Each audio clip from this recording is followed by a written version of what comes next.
Hello and welcome to Cartoonist Kayfabe. My name is Jim Rugg. I'm Ed Piscor. I'm Tom Scholey. I'm Warren Bernard.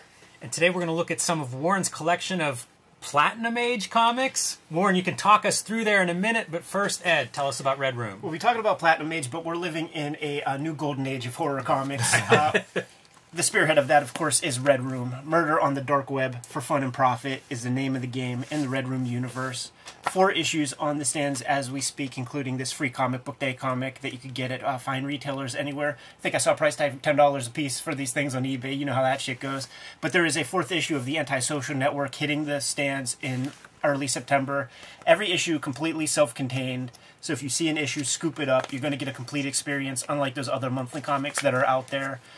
We respect our readers here, man, and we give you a complete story. You can get these comics from the Fantagraphics website if you don't have a good comic shop nearby, or check out my Patreon, patreon.com/edpiscor. $3 for the archive there, and you can read these comics before they hit paper. All those links in my link tree in the description below this video. Tom, where can people find more of your work? You can check out Jack Kirby, The Epic Life of the King of Comics from 10 Speed Press. It's the story of Jack Kirby's life told in the comic book form that Jack Kirby worked in, using the tool that Jack Kirby used, the pencil, to draw the line art. I also did a companion piece called Fantastic Four Grand Design, telling the whole story of the Fantastic Four from start to finish. You can check out what I'm up to now with comics. Go at my Patreon. Go to patreon.com and search Tom Scholey, and you can check out my YouTube channel, Total Recall Show. Jimmy. You can join me on patreon.com/JimRugg, where you can download out-of-print zines and mini-comics. You can see the process that I make comics with, a lot of my original art. This is a script reproduction with layouts, pencil pages, a Street Angel sketchbook from 2013, out-of-print notebook collection of my ballpoint pen drawings, wrestling drawings, and about another 5 or 6 of those. You can also pick up the Octobriana 1976 Blacklight comic book. If you missed it last summer, Stuart Ing Books is selling remaining copies of that right now on their website. So join me on patreon.com/JimRugg. Small Press Expo is going to be September 18th. www.smallpressexpo.com. Virtual programming and virtual Ignatz Awards. Hope you come. Warren, Platinum Age, define it. Platinum Age is the age, supposedly, because it's a little bit of squishiness, from the point where you have the first character-driven comics in the United States. So that's where you get The Little Kid and you get The Brownies by Palmer Cox. And then you go through the newspaper strips that actually started being published after 1895, 1896 with the Yellow Kid. So at the turn of the last century, they started doing reprint books of that material. Now, there had been cartoon reprint books well before then, and here's an example. Here is a Frederick Opper book from 1888. That's amazing. And so you can see the 88 right down there. Looks like it's printed on a fucking treasure map. This reminds me of Kurtzman, some of Kurtzman's lettering, some of his title lettering, Jungle Book kind of stuff. So there were a few books done in the 19th century, and these are all reprints out of Puck magazine. I'll show a copy of that in a second. So this is an example of one of the earlier books that was done. There was an A.B. Frost book that was done, E.T. Richards. There were a couple of others that worked in the late 19th century. Didn't Fantagraphics do a republished version of that A.B. Frost book? Yes, they did. Sense and Nonsense, yes. Yeah, with the Jester on the cover. With the Jester on the cover, right. And I'm sorry, I did not bring my copy along. So, so you've got, by the way, there's a wealth of stuff in the 19th century, okay? There's much more there than one would have thought in terms of comic stuff. But in terms of books, this is where sort of it starts to begin with this kind of material. So you're saying that IDW didn't spearhead the comics reprint market? No, I'm afraid not. It's just so funny, like seeing the number 88 on a thing and it not being 1988. Yeah, it's inconceivable. Yeah. Yeah. So let me see if I can get the title. Guy looks a little like Alfred E. Newman. There was a lot of that. So let's see. This is actually kind of cool. This little volume, gentle reader, is not offered to supply a long-felt want, nor yet is it reluctantly produced in shy compliance with the warm appeals and urgent prayers of long-admiring friends. Nay, 'tis with candid hope of sordid gain this little volume, gentle reader, goes forth to tell you the truth. We got it up to sell.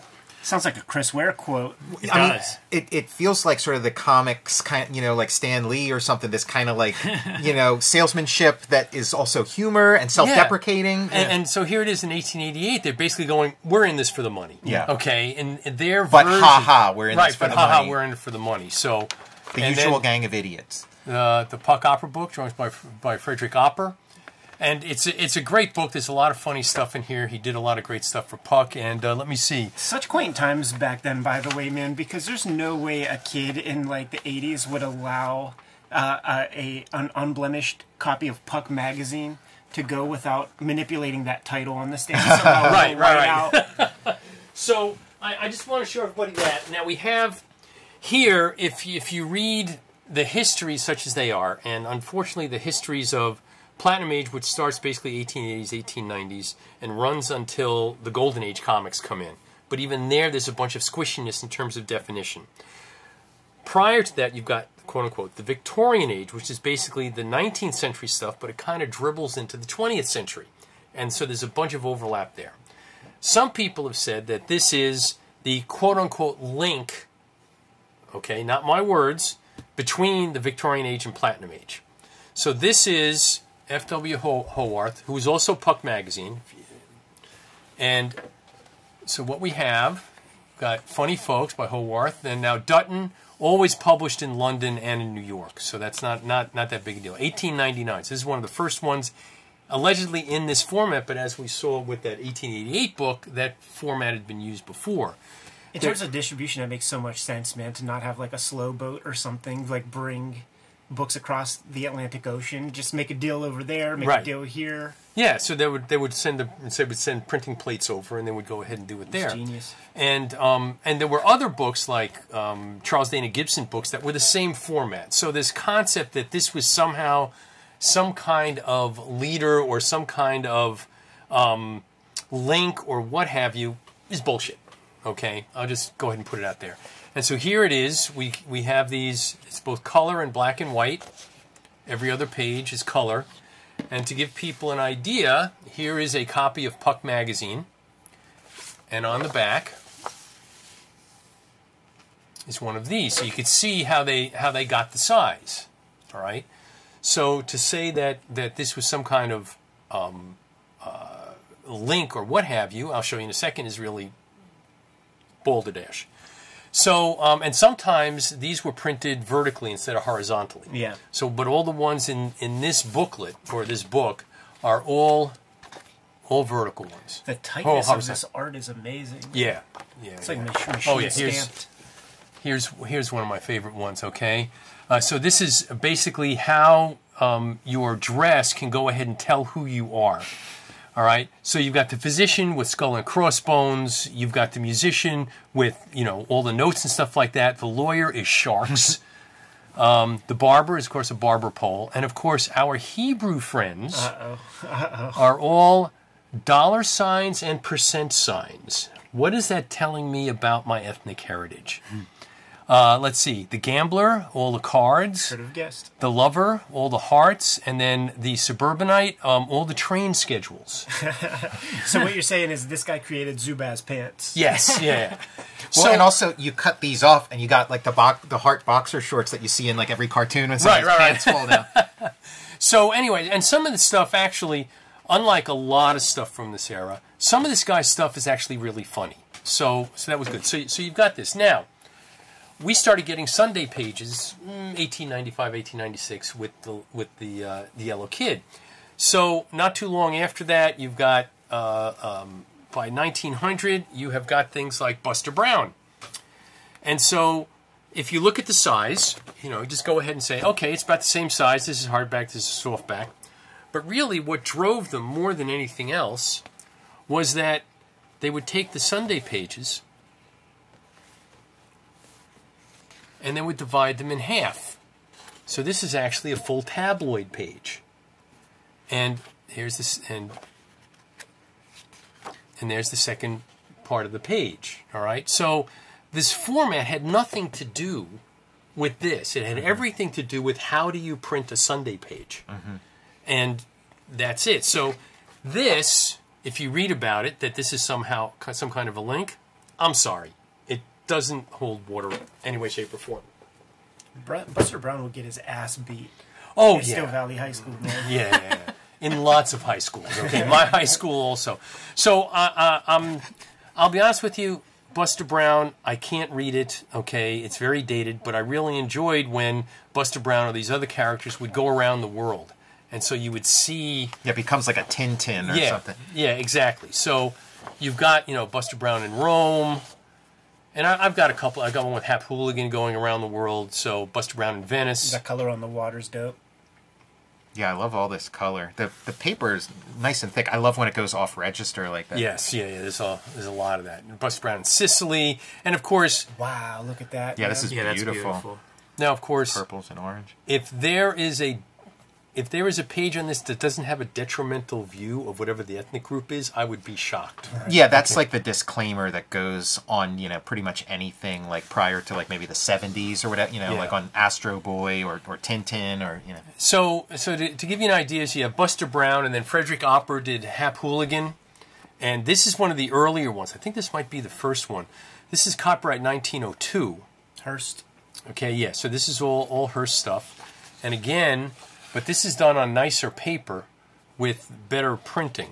So that first book you showed off was Opera from 1888. 1888, right. And so this is Opper 14 years later. And he drew into, I think he died 1934, somewhere about there. And he also did political cartoons. So he had both Hap Hooligan on one side, and he was also doing political cartoons at the same time for like 30 years after this, and he'd been working for almost 20 years before this. Right, that's amazing. Yeah, he had a very long thing. So, and these are pretty rare. The ink application on here, you can't really see it in the video, but it is thick. Like you Yes. can almost, like the red, you can almost kind of see from the side. That's like Right, a little high. and all of these, okay, particularly on the covers. This one, the quality of the paper isn't that good. Right.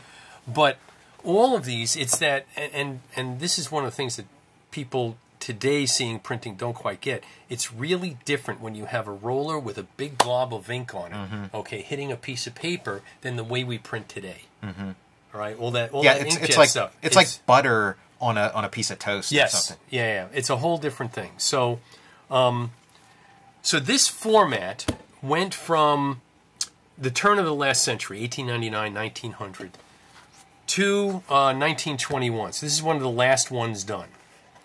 Here's another. So there's Cats and Yammer Kids, which is also one of the first ones to be collected, and just so people can understand. Child abuse humor. Oh, unbelievable! And by the way, lots of racist stuff. Okay, this was a particularly bad one in that respect. Yeah, child abuse is an understatement. So here it is, 1921, and then Mutt and Jeff, and we'll get into Mutt and Jeff in a second. This is also 1921, and this was the last gasp of this particular format. It went away pretty much forever. Does this format have a name to it? Is there any kind of jargon associated? Not that I'm aware of. Okay. Okay, not that I'm aware of. Now, the rare one that I want to show everybody here, and this is a teaser, we're going to admit it. So here, Cartoonist Kayfabe. This is one of two Little Nemo and Slumberland reprints that were done. One was 1906. This is 1909. And later this year, we're going to do a Winsor McCay show, right? Yeah, that sounds great. So would this be the first Little Nemo reprint? This is the second. The second volume of the very first reprints that were ever done. Right. So this is 1909. So this was done at the time Little Nemo was still being published, which is pretty mind-boggling. Yeah, unthinkable. Yeah. And this is another one where it's like you're cutting the sundae in half. Yes, it's exactly. So, but we don't want to. We don't want to give away anything. We want people to tune in. This stuff is fantastic because you think about the newspaper strip and how ephemeral it can be, and certainly how ephemeral it was for a lot of strips that aren't Mutt and Jeff and Catch and Jammer Kids and Little Nemo. So you think about the bed coming to life strip running through the city for like Little Nemo comes one Sunday and then the next Sunday it's just something else, but this makes perfect sense that these books kind of like kept these strips and classic scenarios and stuff in people's consciousness. I guess I just never thought about there being reprint books like this early. Yeah, and they were very successful, and I'm going to get into the other formats that then developed. So the Sunday format, so the stuff reprinting the Sunday pages by 1921 had pretty much disappeared. All right, to go to other formats with other stuff. All right, if you can take that. So now, what was it? 1906, 1907. What comes up are the daily strips. All right, and so the first acknowledged daily strip was Mutt and Jeff. And this actually started out and was published for many years on the sports page. Harriman got a start on the sports page. Rube Goldberg got a start on the sports page.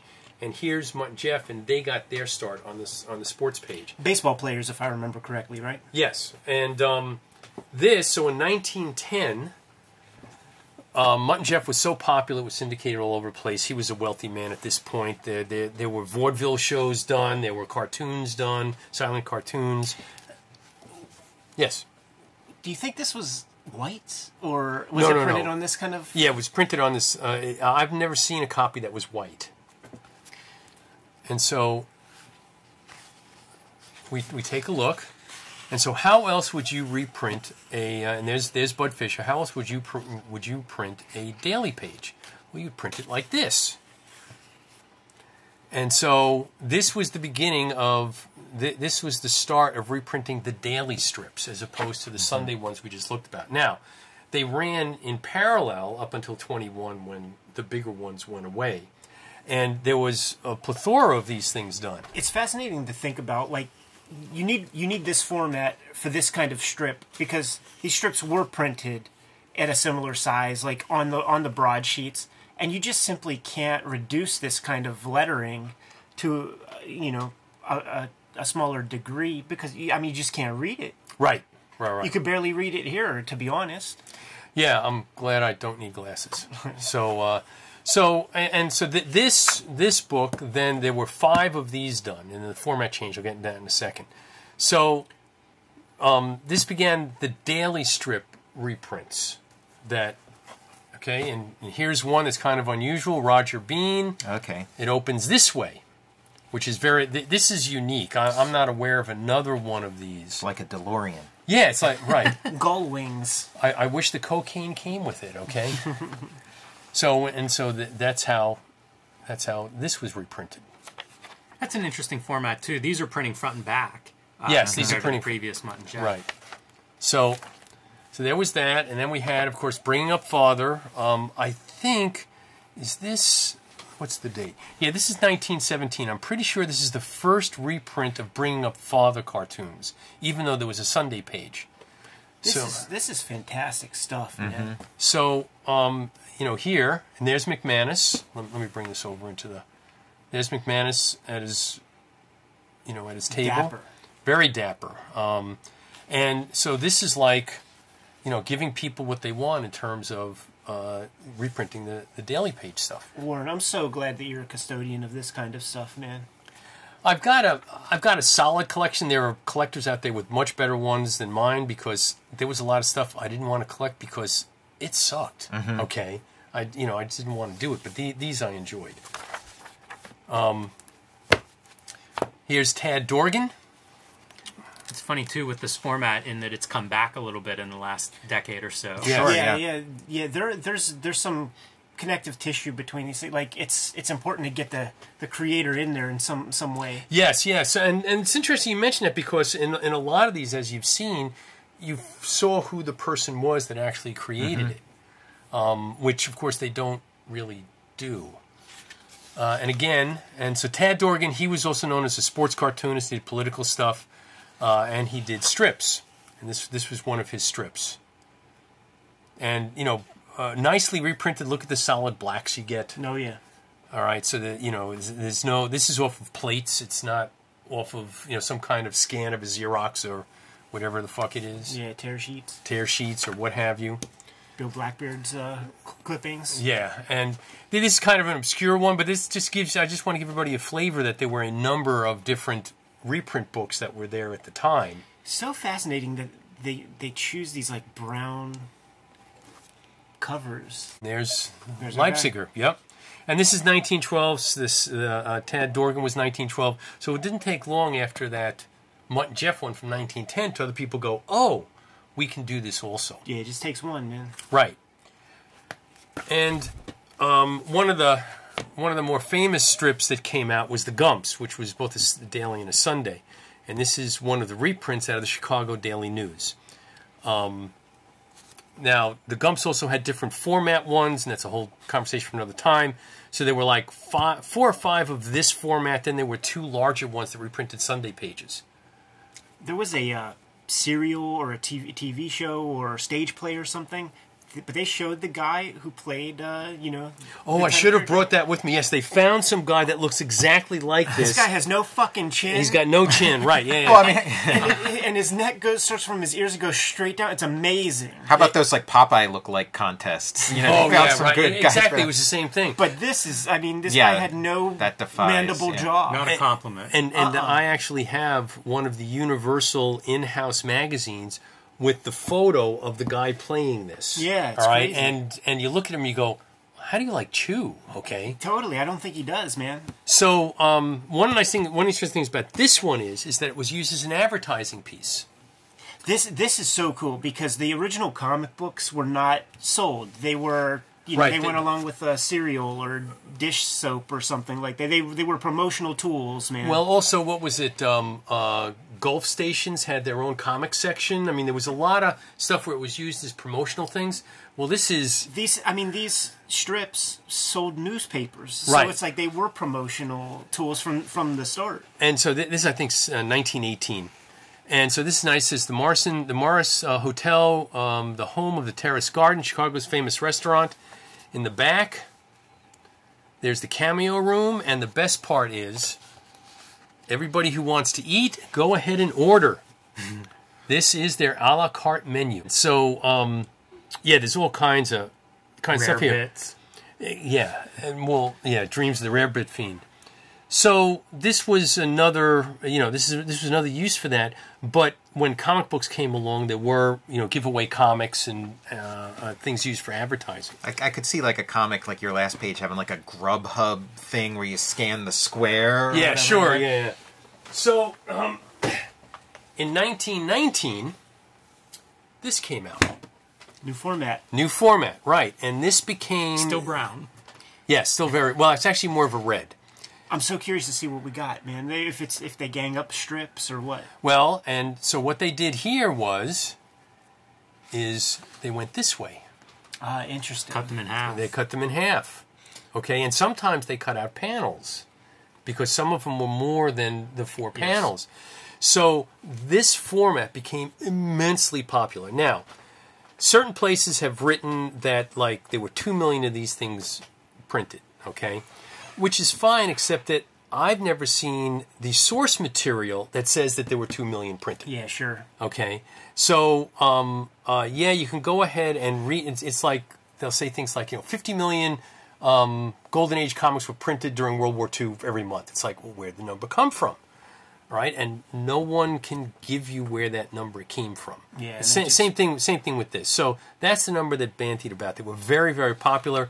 This series ran till 1932, and there were 20 or 21 of these. Now, when you say this series, we're not talking about Bringing Up Father, but this format of books with No, different this titles. is Bringing Up Father. Oh, okay. Okay, so just Bringing Up Father ran to number 23 or 24, something like that, circa 1932. It came out about once a year. And so there were a number of other... A lot of people got into this format. And so here's Winniewinkle by Branner.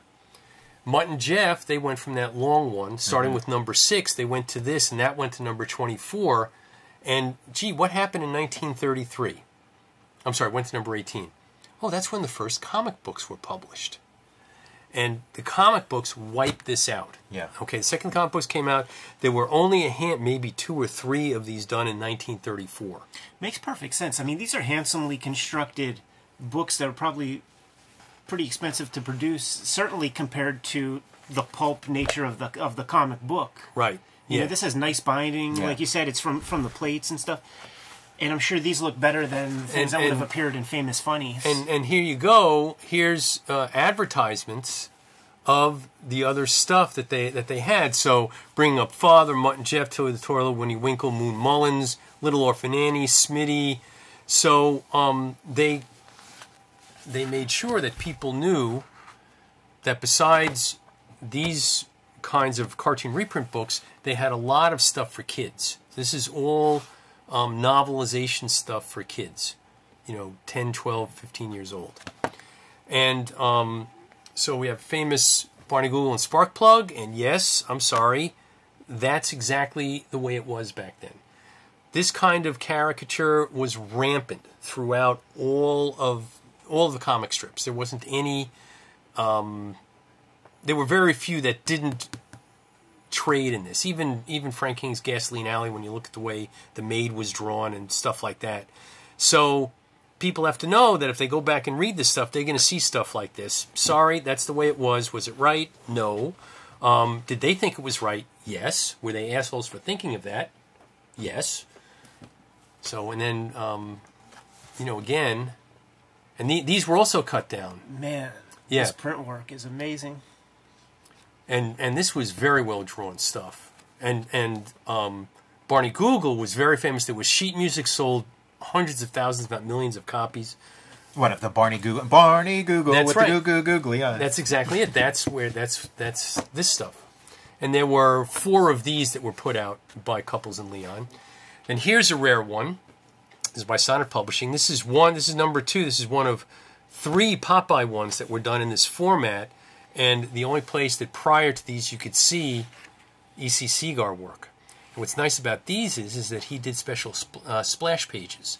So this page was done specially for this. I wonder who Dick Martin is. Yeah, from Laugh-In or something? I was going to say. But what's also nice about this is, if you notice, they put in all the panels. They didn't do 4. They did all of them. Yeah, like those long ones that you showed, that was kind of like you come up with a format that's like perfect for the source material, and then these other ones are like you come out with a format that's just more user friendly. Yeah, it's right. It's more user friendly, right? But not as sympathetic to the source material. And then Disney started reprinting. There were 5 of these done, of reprinting Floyd Gottfriedson's Mickey Mouse. If it starts from the beginning, we're going to see some things, man. Yeah, right, exactly. Beautiful stuff. And here, they cross-pollinated because McKay also published a lot of the early children's books that Disney did. Looks like the kid who owned it went in with their watercolors. That's And, so funny, when I found these things 25, 30 years ago, what did I pay, $10 for this or Sure, something yeah. like that? $20? That's priceless to me. I love that. Oh, Yeah. no. when you get a comic with Yeah, so, and of course the Gottfriedson stuff, which one day you should do a Kayfabe thing on. Oh, yeah. Is absolutely stunningly beautiful. It's really, really amazing stuff. And then a couple of examples. There's Moon Mullins and Tilly the Toiler. So this was a very popular format. There was probably 15 titles that Couples and Leon's put out, and other publishers also put out the same format. There's a Rube Goldberg that was done. There was a Milk Gross one that was done. So now, so this format ran from 1919 to 1933, put to the graveyard by comic books. But 1921, before I get to that one. So in parallel with these started to come out in 1926. And, I can go ahead and do this. And so the Couples and Leons put out this for Little Orphan Annie, Dick Tracy, Gasoline Alley. And as a matter of fact, this format, as far as I can tell, was only used for the comic strips coming out of the Chicago Tribune. So there were no other syndicates that were published in this particular format. So I guess some kind of deal must have been cut. And here's Smitty. And by the way, this is a rare one because it's got Babe Ruth in it. Yeah, that's awesome. The Bambino. And then to make people jealous, this Dick Tracy one, is actually signed by Chester Gould to Max Allen Collins, the man who took it over when Gould retired. That's amazing. So these things, and by the way, normally you see them like this without the dust wrappers. Yeah. It took let me just wait. It took some searching to find these that have the dust wrappers on them. And the nice thing about the dust wrappers is, oh, you can't see it. Let me see if I can find one where you can see it. No. On the back of the dust wrappers, it lists everything that Couples and Leon was printing. So there was... Yeah, I can't see it there either. And then here, some cross-advertising with Play the Orphan Annie game by Milton Bradley. Be sure to drink your Ovaltine. Yes, exactly. Be sure to drink your Ovaltine. So this format was just for...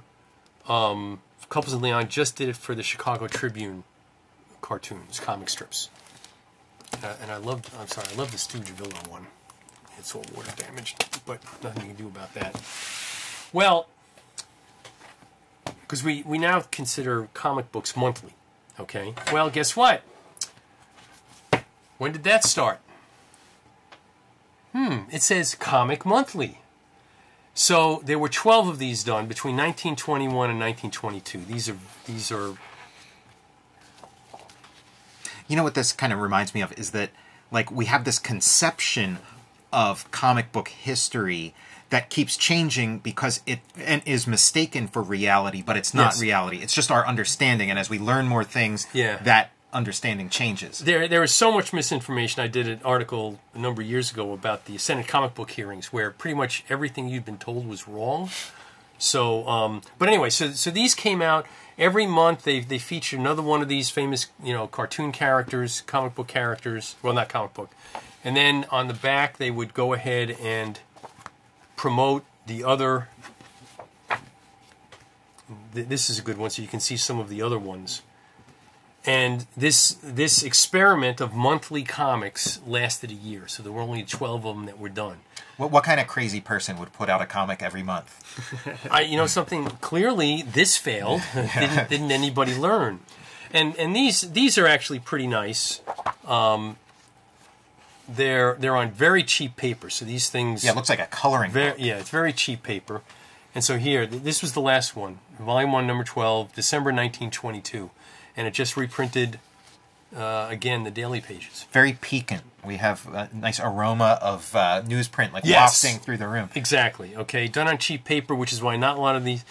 Not a lot were printed, is my understanding, but not a lot survived because they were very cheaply printed. So if you ever see any... If you're in an antique store and you see one of these, and it's like $1, you buy it. And I'll pay you too. So, and I also wanted to bring in... So there were some... odds and ends Platinum Age books, and this is most probably the most famous of the bunch. Looking forward to this one.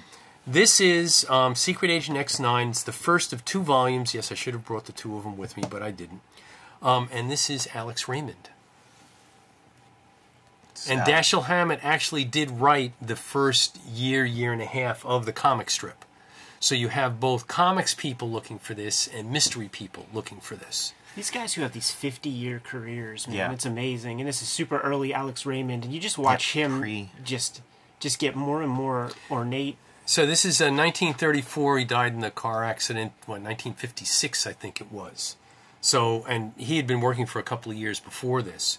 And it's actually, it's well written, but this is early, so before we get to Flash Gordon, this is what he does almost right before Flash Gordon. And before Maltese Falcon. Right, before the Maltese Falcon. Although, no, the Maltese Falcon had already been written, but it had only been put out in the Black Mask. It hadn't been put into a book yet. I see.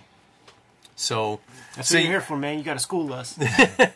So, anyway, great stuff. The Alex Raymond signature is all over this. Very well drawn. It's very well written. It's Dashiell Hammett, of course. And there were 2 of them, and this is one of the 2. So there were odds and ends reprints that were done like this. But again, when comic books came in 1933, 1934, it washed away everything else. Yeah. And you didn't see this stuff anymore. Yeah, it makes so much sense in a way when they figured out, like, just using, pulp materials to get this stuff out there cheaper, faster. These are really beautifully constructed books, man. Yeah, you can't beat efficiency. Like, it's going to roll right over you. Yeah. And if I was at a newsstand and I saw this, I'd buy it. There's no ifs, ands, or buts about it, especially if it was in with the rest of the books. Yeah. So There's a very quick tour through the world of Platinum Age. Super cool. Warren, you schooled us on the pre-comic book comic collections, and our education has benefited from this, man. So thank you very much. Kayfabers, like, follow, subscribe to the YouTube channel. Hit the bell. We'll notify you when new vids are available. Jimmy, what's out there? Patreon.com/JimRugg. You can download some of my out-of-print books, zines, mini comics. You can see my original art, scripts, and the way that I make the comics that I make on Patreon.com/JimRugg. Check out Jack Kirby, The Epic Life of the King of Comics, Fantastic Four Grand Design, and my YouTube channel, Total Recall Show. Small Press Expo, September 18th, www.smallpressexpo.com. Red Room Comics in the Wild. Get them at your local comic shop. Every issue completely self-contained. Or go to my link tree in the description below. Order the comics from Fantagraphics. Hit up my Patreon. Read the comics before they hit paper. All those links are in that link tree. What else, Jimmy? Subscribe to the Cartoonist Kayfabe e-newsletter at the links below this video. You can also find Cartoonist Kayfabe t-shirts and merchandise at the links below this video. Give them those marching orders, man. We're going to be on our way. Read more comics.